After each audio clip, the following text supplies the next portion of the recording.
प्रांजल ज्ञान गंगा में आप सभी का स्वागत है। आगे हमने कथा में सत्य की महिमा, असत्य के दोष, दान आदि के फल और आश्रम धर्मों का वर्णन की कथा को पढ़ा था। अब हम कथा में आचार की विधि और अध्यात्म ज्ञान का वर्णन की कथा को पढ़ेंगे। युधिष्ठिर ने पूछा, दादाजी, अब मैं आपके मुख से आचार की विधि सुनना चाहता हूँ, क्योंकि आप सर्वज्ञ हैं। भीष्म जी ने कहा, मनुष्य को सड़क पर गौओं के बीच में और अन्न के पौधों से हरे भरे खेत में मल मूत्र का त्याग नहीं करना चाहिए। आवश्यक शौच आदि से निवृत्त होकर कुल्ला करने के पश्चात नदी में स्नान करना चाहिए। इसके बाद संध्योपासना और देवता पितरों का तर्पण करना चाहिए।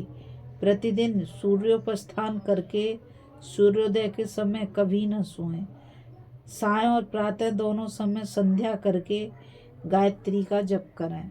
दोनों हाथ, दोनों पैर और मुंह, इन 5 अंगों को धोकर पूर्व की ओर मुंह कर भोजन करने बैठें। भोजन के समय मौन रहें। भोजन के लिए परोसे हुए अन्न की निंदा न करें। उसे स्वादिष्ट मानकर प्रेम से भोजन करें।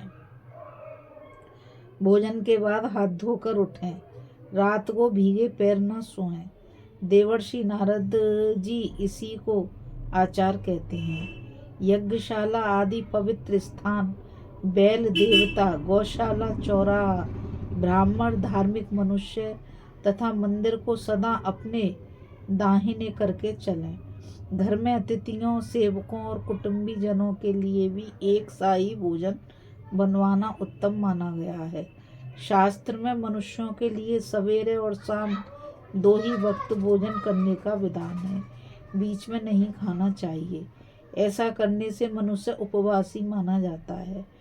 होम के समय अग्नि में हवन और केवल ऋतु स्नान के समय स्त्री के साथ समागम करते हुए एक पत्नी व्रत धारण करने वाला बुद्धिमान गृहस्थ भी ब्रह्मचारी ही माना जाता है।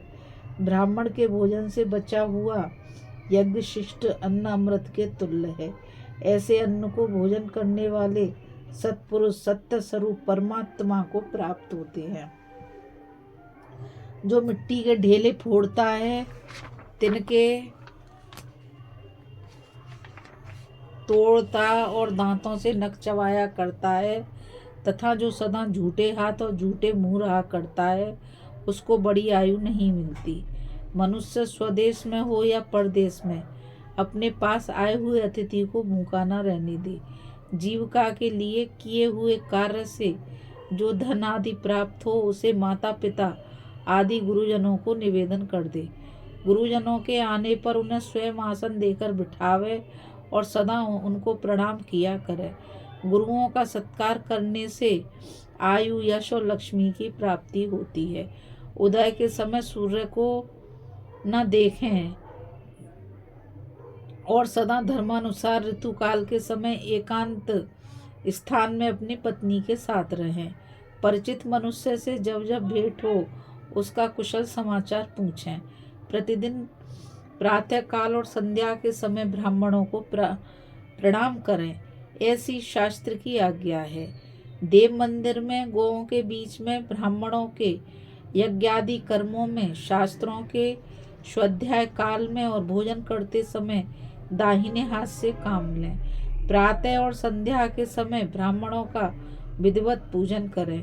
हजामत के समय, छींक आने पर, स्नान और भोजन के समय तथा रूढ़ावस्था में सबको चाहिए कि ब्राह्मणों को प्रणाम करें। इससे आयु बढ़ती है। सूर्य की ओर मुंह करके पेशाब ना करें। अपनी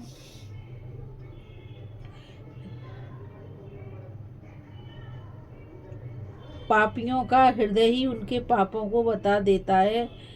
जो लोग जानबूझकर किए हुए पाप को महापुरुषों से छिपाते हैं, वे नष्ट हो जाते हैं। जो मूर्ख हैं, वे ही जानबूझकर किए हुए पाप को छुपाते हैं।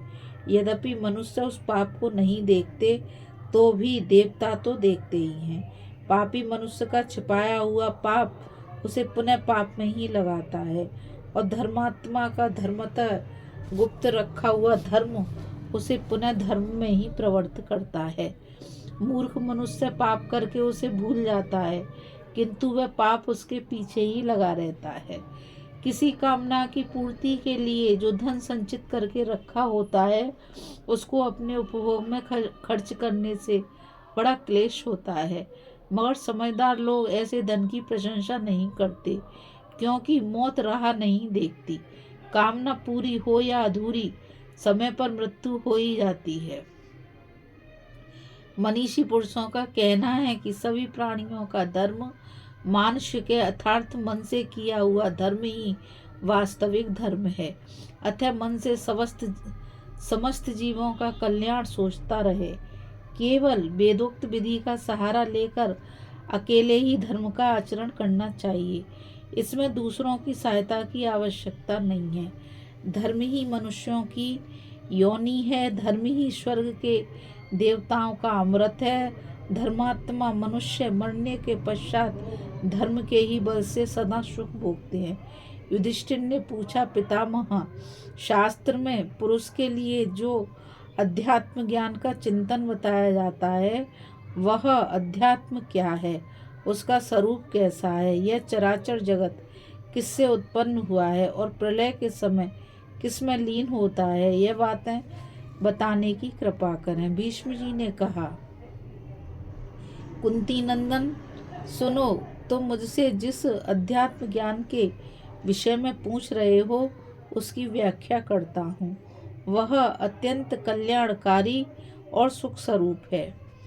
आचार्यों ने सृष्टि और प्रलय की व्याख्या के साथ ही अध्यात्म ज्ञान का वर्णन किया है। उसे जान लेने से मनुष्य को प्रसन्नता और सुख की प्राप्ति होती है। वह संपूर्ण भूतों के लिए हितकारी है। जो उसे जानता है, उसकी संपूर्ण कामनाएं पूर्ण हो जाती हैं। पृथ्वी, वायु, आकाश, जल और अग्नि, ये 5 महाभूत संपूर्ण प्राणियों की उत्पत्ति और प्रलय के स्थान हैं। जैसे लहरें समुद्र से प्रकट होकर फिर उसी में लीन हो जाती हैं, उसी प्रकार ये 5 महाभूत भी जिस आनंद स्वरूप परमात्मा से उत्पन्न हुए हैं, पुण्य उसी में लीन हो जाते हैं। शब्द, श्रोत्र और संपूर्ण छिद्र आकाश के कार्य हैं। स्पर्श, त्वचा और चेष्टा, ये 3 वायु के। रूप, नेत्र और परिपाक, ये तेज के। रस, जिह्वा और क्लेद जल के तथा गंध, नासिका और शरीर पृथ्वी के गुण हैं। इस प्रकार इस देह में 5 महाभूत तथा छठा मन है। इंद्रियां और मन ये जीव को विषयों का ज्ञान कराते हैं। इन 6 के अतिरिक्त 7वीं बुद्धि और 8वां क्षेत्रज्ञ है। इंद्रियां विषयों को ग्रहण करती हैं, मन संकल्प विकल्प करता है और बुद्धि उसका ठीक ठीक निश्चय करती है। क्षेत्रज्ञ आत्मा साक्षी की भांति स्थित रहता है। यह शरीर के भीतर और बाहर सर्वत्र व्याप्त है। पुरुष को अपनी इंद्रियों की परीक्षा करके उनकी पूरी जानकारी रखनी चाहिए, क्योंकि सत्व, रज और तम ये तीनों गुण इंद्रियों का ही आश्रय लेकर रहते हैं। मनुष्य अपनी बुद्धि के बल से जीवों के आवागमन की अवस्था जानकर धीरे धीरे उस पर विचार करते रहते हैं, परम शांति पा जाते हैं। यह चराचर जगत बुद्धि के उदय होने पर ही उन्नत होता है और उसके लय के साथ ही लीन हो जाता है। इसलिए सबको बुद्धि में कहा गया है। बुद्धि ही जिसके द्वारा देखती है उसे नेत्र कहते हैं, जिससे सुनती है वह श्रोत कहलाता है, और जिससे सूंघती है उसे घ्राण कहा जाता है। वही जिह्वा के द्वारा रस का और त्वचा से स्पर्श का अनुभव करती है।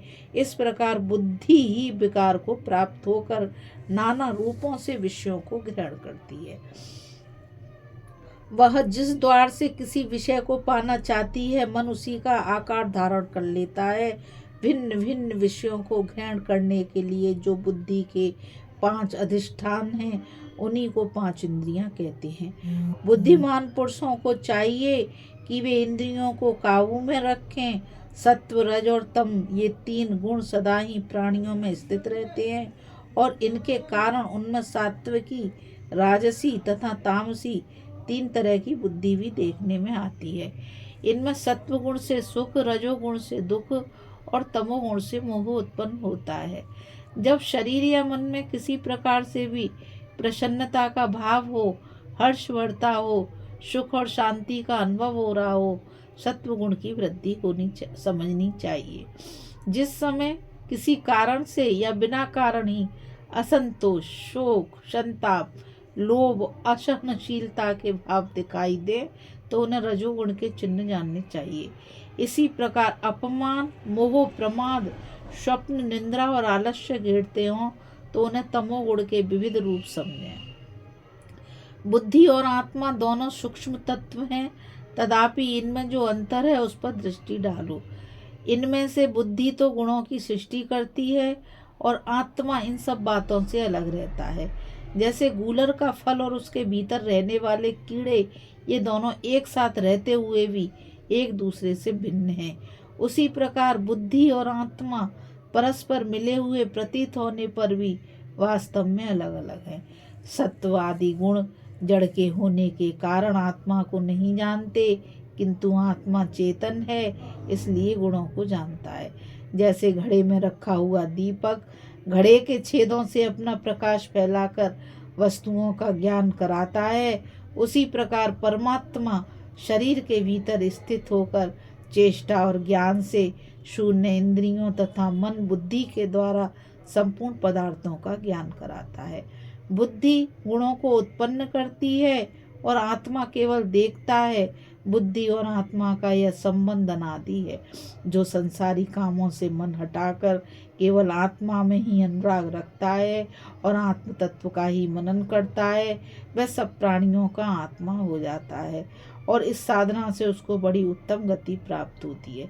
जैसे जल में विचरने वाला पक्षी उसमें रहकर भी पानी से लिप्त नहीं होता, उसी तरह ज्ञानी पुरुष भी संपूर्ण प्राणियों में निर्लिप्त होकर विचरता है। निर्लेप होना ही आत्मा का स्वरूप है। ऐसा अपनी बुद्धि से निश्चय करके मनुष्य दुख पड़ने पर शोक ना करे और सुख मिलने पर हर्ष से न फूले। सब जीवों के प्रति समान भाव रखे। जैसे मैले बदन वाले मनुष्य जल से भरी हुई नदी में नहा धोकर साफ सुथरे हो जाते हैं, उसी प्रकार हम इस ज्ञानमयी नदी में अवगाहन करके मलिन हृदय वाले पुरुष भी शुद्ध एवं विद्वान हो जाते हैं। यही विशुद्ध अध्यात्म ज्ञान है जो मनुष्य बुद्धि से जीवों के आवागमन पर शनै शनै विचार करके इस उत्तम ज्ञान को प्राप्त कर लेता है, उसे अक्षय सुख मिलता है। जो धर्म, अर्थ और काम को ठीक समझकर उसका परित्याग कर चुका है और योग युक्त चित्त से आत्म तत्व के अनुसंधान में लग गया है, वही तत्वदर्शी है। उसे दूसरे कोई वस्तु जानने की उत्कंठा नहीं होती। उस परमात्मा को जानकर ज्ञानी पुरुष अपने को यथार्थ मानते हैं। अज्ञानियों को जिस संसार से महान भय बना रहता है, उसी से ज्ञानियों को तनिक भी भय नहीं होता। इस कथा में बस इतना ही। अभी हम कथा में आचार की विधि और अध्यात्म ज्ञान का वर्णन की कथा को पढ़ रहे थे। अब हम आगे कथा में ध्यान योग का वर्णन और जप की महिमा बताने के लिए एक जापक ब्राह्मण की कथा को पढ़ेंगे। इस कथा में बस इतना ही। मुझ गीता रावत को आज्ञा दीजिए, फिर मिलेंगे एक नई कथा के साथ। और मैं आप सभी से यही कहना चाहूँगी कि इस चैनल को ज़्यादा से ज़्यादा लाइक, शेयर और सब्सक्राइब करें ताकि ये अमूल्य ज्ञान अधिक से अधिक लोगों तक पहुंच सके। राधे राधे, जय श्री कृष्णा, नमस्कार। कल फिर मिलेंगे एक नई कथा के साथ।